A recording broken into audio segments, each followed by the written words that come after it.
Muy buenas noches, bienvenidos a Signo Pesos, la economía al alcance de su pantalla. Estos son los temas claves de hoy. Se agota el plazo para los traslados. En pocas semanas acabará la oportunidad que hay para que personas que están cerca a su pensión puedan cambiar de régimen pensional. Esta noche recordaremos a quienes puede beneficiar esta oportunidad. Nos acompaña María Lorena Botero, vicepresidenta de Clientes y Operaciones en Porvenir S.A. El dólar navega sobre la volatilidad. En los últimos días, la cotización de la divisa norteamericana ha perdido más de 180 pesos en nuestro país. La cercanía de las elecciones presidenciales hacen presión sobre este mercado. Analizaremos toda esta situación con Jason Andrés Balaguer, CEO de Values AAA. La presión aumenta sobre el sector eléctrico. La llegada de un nuevo fenómeno del Niño, sumada a las deudas con las termoeléctricas, el encarecimiento del gas y la creciente demanda, están abriendo nuevas preocupaciones en el sector energético. Les contaremos cuál es el panorama actual y cómo se están afectando las tarifas.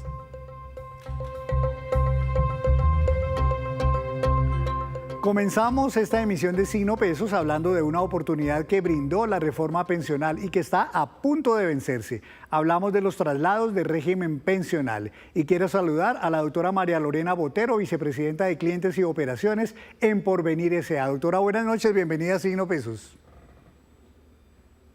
Hola Henry, un gusto saludarte, a toda la audiencia, gracias por la invitación.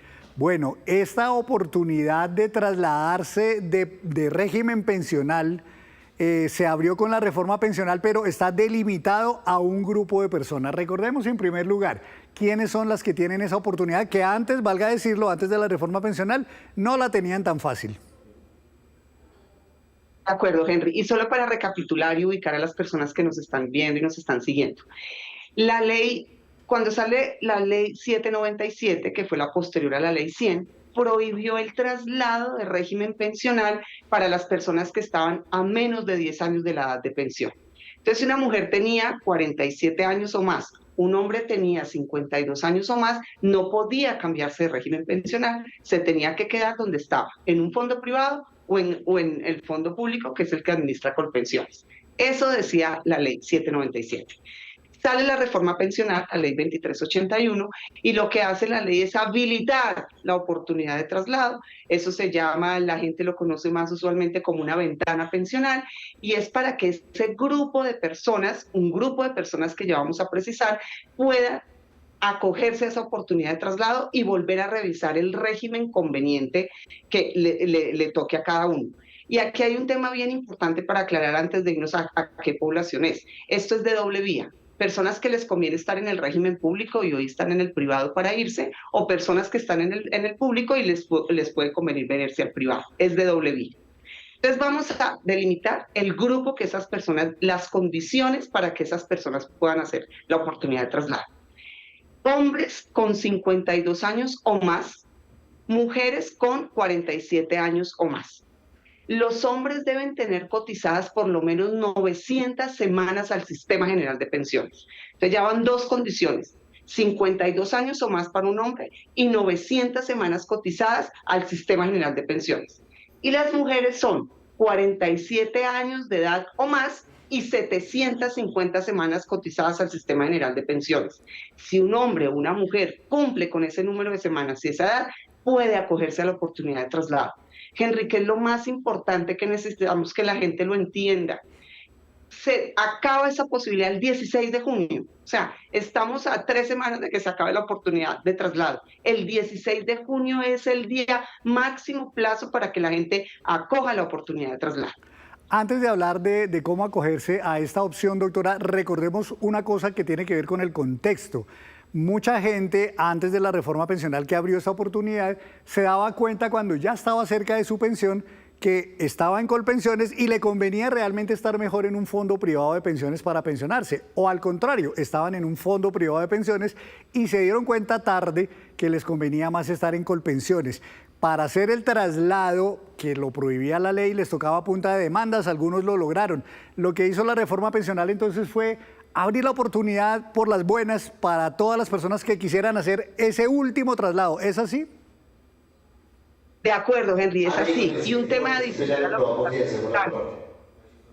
un tema adicional a lo que estás comentando y tiene que ver con si yo ya tenía un proceso jurídico en curso para lograr ese traslado, se puede desistir del proceso.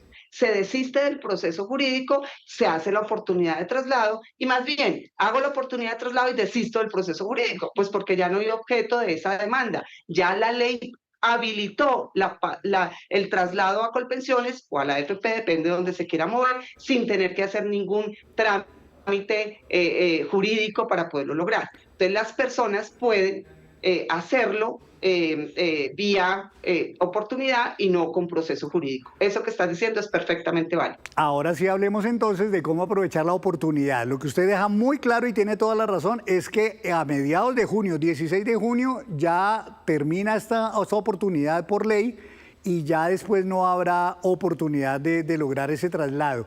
¿Cómo se hace? ¿A dónde voy? ¿A dónde acudo si estoy en ese grupo poblacional que usted mencionó y quiero aprovechar la ventana de oportunidad para el traslado? Bueno, Henry, antes de contarte cómo se hace el proceso, una precisión. Dije junio, es julio, 16 de julio. No 16 de junio, sino 16 de Entonces julio. queda mes y medio, más o menos, un poquito más. 16 de julio, no junio. Perfecto. Gracias. Perfecto. Entonces, qué debe hacer la persona? Debe mediar algo que se llama la doble asesoría. ¿Qué es una doble asesoría? Simplemente es tomar una decisión consciente.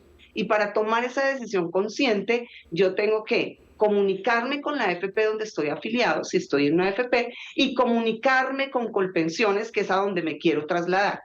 Cada entidad le brinda la información de la asesoría correspondiente a lo que es un ejemplo por venir y lo que será Colpensiones. Y con la doble asesoría, con la información de las dos entidades, es que yo tomo la decisión informada. Y viceversa, yo estoy en Colpensiones, me quiero ir a un fondo privado. Entonces yo me contacto con Colpensiones, tomo la doble asesoría con ellos, decido a qué AFP me quiero trasladar y pido la doble asesoría con esa AFP donde me quiera trasladar. Entonces, simplemente la doble asesoría es Colpensiones me cuenta, el fondo, un ejemplo por venir, le cuenta, uno compara la información que me dan en los dos y tomo una decisión informada. Debe existir ese procedimiento para que el traslado sea efectivo. No hay traslado sin doble asesoría. Entonces, previamente, la doble asesoría con el fondo, con Colpensiones, tengo los soportes de la doble asesoría, cómo funciona, a mi correo electrónico me va a llegar lo que cada entidad me contó en esa doble asesoría para que me quede el soporte, y posterior a tener esa información es que hago ya el movimiento a la entidad que me quiera mover, como hemos dicho, de doble vía, de Colpensiones a un fondo privado o de un fondo privado a Colpensión. Como somos colombianos y estamos acostumbrados a dejar todo para última hora, doctora María Lorena, la pregunta es, ¿cuánto más o menos se lleva ese trámite entre que yo hago asesoría aquí en un lado, luego me voy para el otro lado, luego estudian el caso y lo aprueban? ¿Cuántas semanas se puede llevar eso para uno no confiarse y dejar todo para la última semana? Sí, esa pregunta es muy importante, Henry, y yo creo que hay que dar dos respuestas y que la gente no se nos vaya a confundir.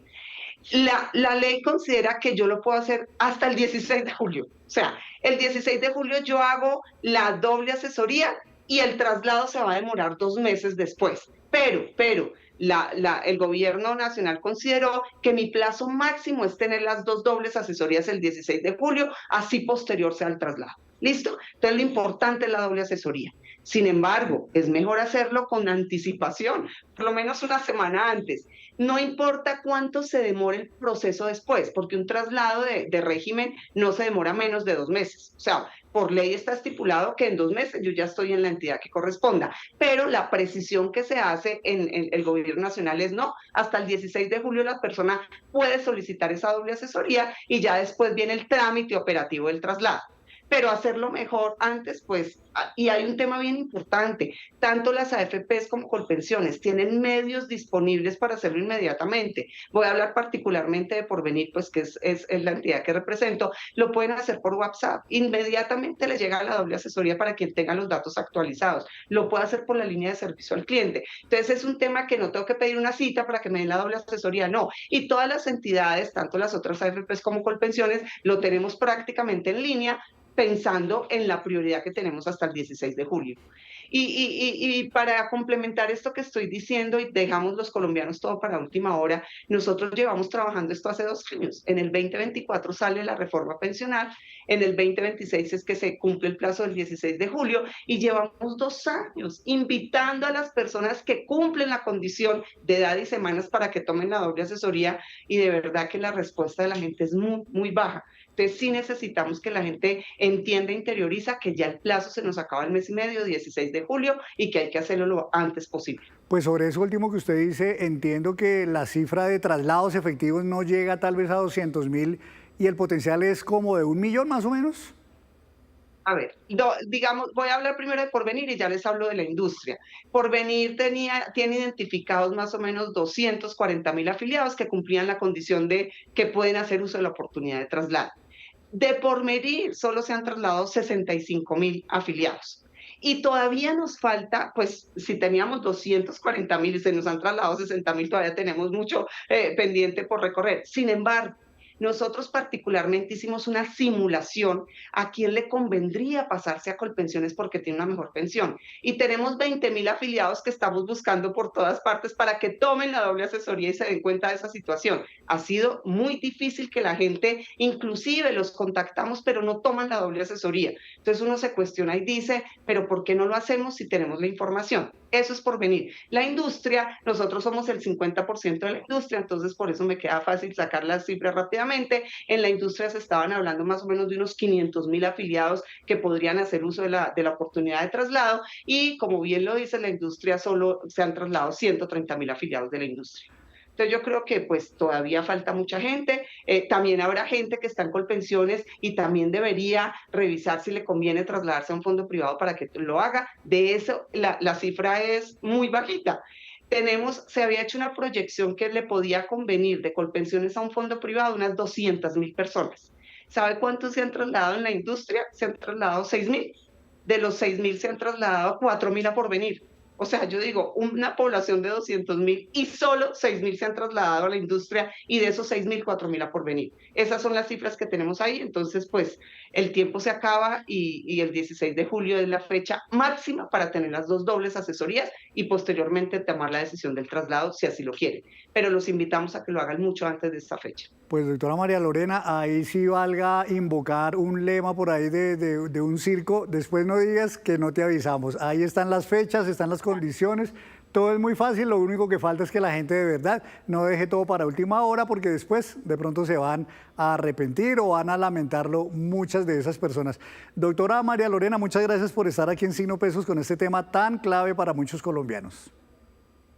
Gracias, Henry, a ustedes por la invitación y aquí estamos para que nos ayuden a que la gente tome decisiones informadas, que la pensión es el futuro de una persona y yo creo que ahí estamos involucrados todos para ayudar a las personas a que tomen buenas decisiones. Así Muchas es. Gracias. Igualmente a usted, doctora María Lorena, muchísimas gracias. Hacemos así una breve pausa, pero cuando regresemos, espere, hasta el Papa lanzó alertas sobre los alcances de la inteligencia artificial. Ya regresamos.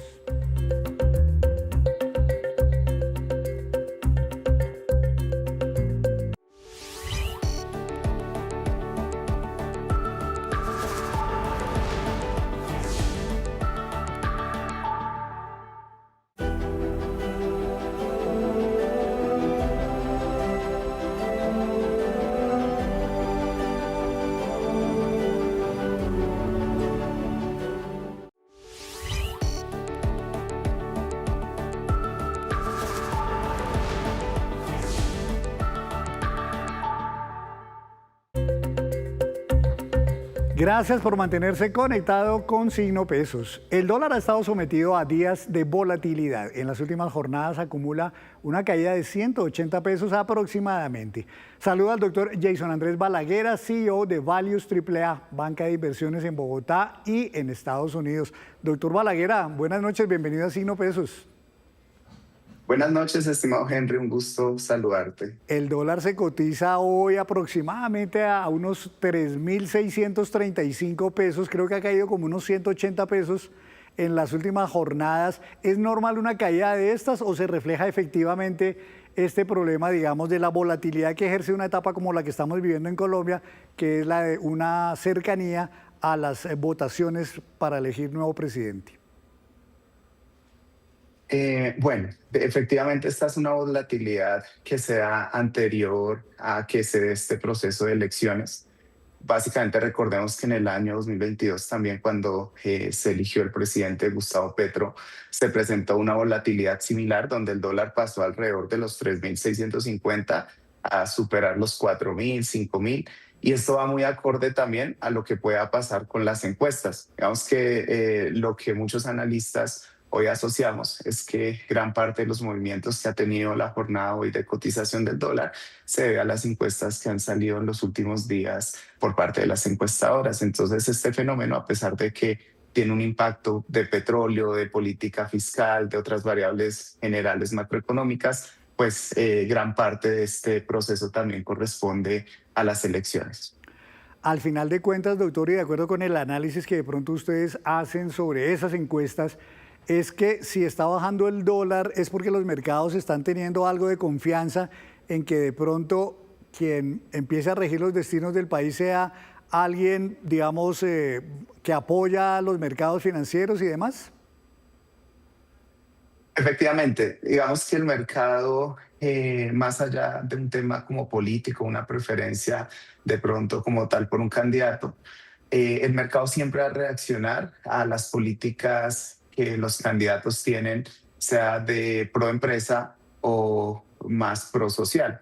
Entonces, en este caso, los candidatos pues, que están más con el apoyo empresarial, con digamos, más enfocados sus esfuerzos hacia este sector, básicamente gustan más al mercado. Eso hace que pues, haya como una caída del precio del dólar. Y lo podemos ver con las estadísticas. Cuando el presidente Gustavo Petro ganó la presidencia hace unos años, básicamente el dólar llegó a alcanzar los niveles de los 5.000 pesos y pues básicamente esto fue en parte por también la especulación que hay en el mercado financiero sobre esto, pero efectivamente, como bien lo señalas, lo que corresponde a una corriente política llamada, digamos, en el país derecha, pues hace que si estas encuestas favorezcan a estos candidatos, el precio del dólar tienda a disminuir. Y por el contrario, si es el candidato más pro izquierda, el precio del dólar va a tender a aumentar. Ahora bien, doctor, ha habido también factores internacionales que se han estado moviendo, el tema de la guerra en Irán. Hoy, de hecho, algunos anuncios favorables a la posibilidad de un acuerdo con Irán hicieron que, por ejemplo, el precio del petróleo bajara y que las bolsas tuvieran una mucho mejor actividad.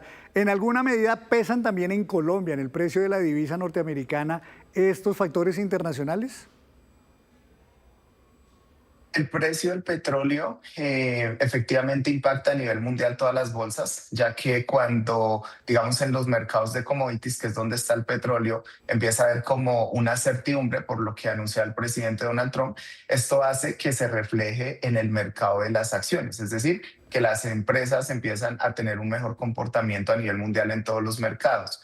A Colombia, pues nosotros tenemos un mercado muy pequeño, el Colcap tiene alrededor de 20, 25 acciones de las empresas más grandes de Colombia.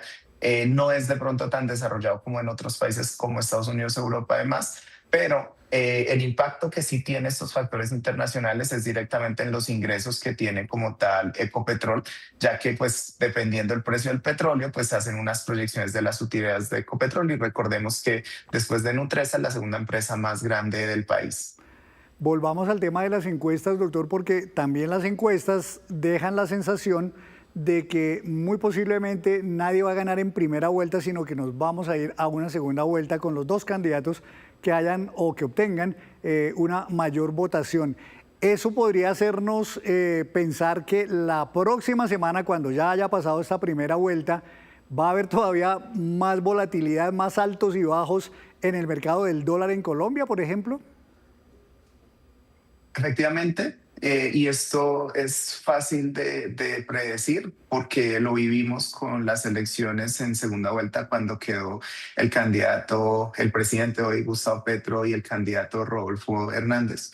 Esa jornada que hubo desde la primera vuelta hasta la segunda vuelta, hubo bastante especulación en el tema de la divisa y los precios fluctuaban hacia arriba y hacia abajo en unas variaciones bastante significativas. Entonces, lo que podemos esperar es que ya dependiendo después de la primera vuelta, dependiendo de los sucesos fundamentales políticos que pasen, el precio del dólar va a subir o a bajar dependiendo los comportamientos, y las encuestas van a jugar un papel fundamental dentro de este siguiente proceso que viene para los siguientes días, donde probablemente haya una segunda vuelta. Pues sabiendo que las aguas van a estar agitadas en estos días, en estas semanas que vienen, doctor Balaguer, ¿usted consideraría que si una persona, por ejemplo, necesita comprar dólares para viajar o para comprar algo más adelante, digamos a la vuelta de un mes, sería mejor esperar a ver qué pasa o meterse a nadar en estas aguas de volatilidad a ver si de pronto le pega y logra conseguir dólares más baratos? En ese sentido, es una apuesta, digamos que al final, es una apuesta porque digamos que al final sí va a estar unas elecciones reñidas por lo que se ven en las encuestas. Lo que uno podría decirle a esas personas es que es mejor comprar cuando el mercado está estable y todavía, pues digamos que se conoce muy bien los fundamentales, y mejor cuando ya no se presente, digamos, como variaciones o volatilidades. Es mejor de pronto no hacer esas adquisiciones de dólares, porque al final va a ser una apuesta, puede que el dólar vaya a subir los siguientes días o vaya a bajar, dependiendo de los fundamentales políticos. Entonces, desde ese punto de vista, si una persona va a viajar, es sugerible que pueda hacer la adquisición de esos dólares antes de hacer este viaje para que no lo coja por sorpresa una subida o una disminución de este dólar. Más allá de las personas de a pie que de pronto requieren unos dólares para viajar o para comprar alguna cosa por internet, están las empresas, está la economía, está el grueso, digamos, del país, para quienes puede ser mucho más impactante que el dólar suba o que el dólar baje. Y en eso la economía tiene como una moneda doble cara. A unos les conviene que suba, a otros les conviene que baje. ¿Hay algún punto de equilibrio donde uno podría decir, pues el dólar en tal nivel podría ser, digamos, bueno, tanto para unos como para otros? El punto de equilibrio vendría siendo como el promedio que se maneja en la región. Digamos, tendríamos que compararnos con otros países como Chile, Brasil, Perú, donde básicamente pues el dólar por su naturaleza tiende a un tiempo determinado a ser alcista. Sin embargo, pues acá lo importante es que el dólar no tenga variaciones altas. A nosotros nos conviene un dólar ahorita entre 3.500, máximo 4.000 pesos, que podría ser, digamos, como un equilibrio que favorezca a los importadores y a los exportadores. Igual es importante que todas las empresas que están viendo este programa también tengan en cuenta de que es muy bueno hacer coberturas cambiarias. Hay muchos instrumentos financieros en donde uno puede asegurar una tasa del dólar con los bancos y pues va a disminuir ese riesgo de la fluctuación del precio del dólar. Pero un equilibrio podría ser ese rango. Pues muy interesante conocer, doctor, cómo está influyendo la etapa preelectoral en Colombia, o ya una etapa electoral más bien, sobre estos mercados como el dólar, que son tan sensibles a cualquier cosa que ocurra en el entorno. Doctor Balaguer, gracias por estar aquí en Signo Pesos y por ayudarnos a entender el tema. Muy amable. Mucho gusto, señor Henry. Un saludo a todos. Claro que Muchas sí, gracias. señor. Muchísimas gracias también a usted.